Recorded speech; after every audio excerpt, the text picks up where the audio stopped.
সাময়িক ব্যাপার। কিন্তু আমি তো বঙ্গবন্ধু শেখ মুজিব।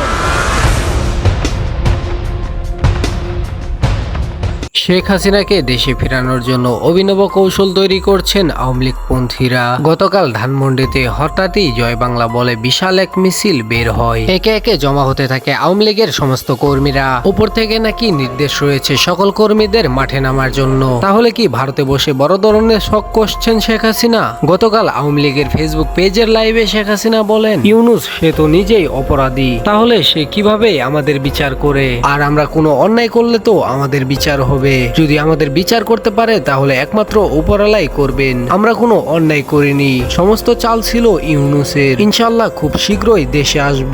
আওয়ামী লীগের ফেসবুক পেজে দেওয়া এমন বার্তা শুনে রীতিমতো মাঠে নেমে পড়েছেন আওয়ামী লীগের সমস্ত কর্মীরা। আওয়ামী কর্মীরা চাই শেখ হাসিনা আবারও দেশে আসুক এবং তিনি প্রধানমন্ত্রীর দায়িত্ব গ্রহণ করুক। তাই তো ধানমন্ডিতে বিশাল এক মিছিলের মাধ্যমে আবারও ইউনূস সরকারের গদি নড়বড় করে দিয়েছেন আওয়ামী লীগেরা।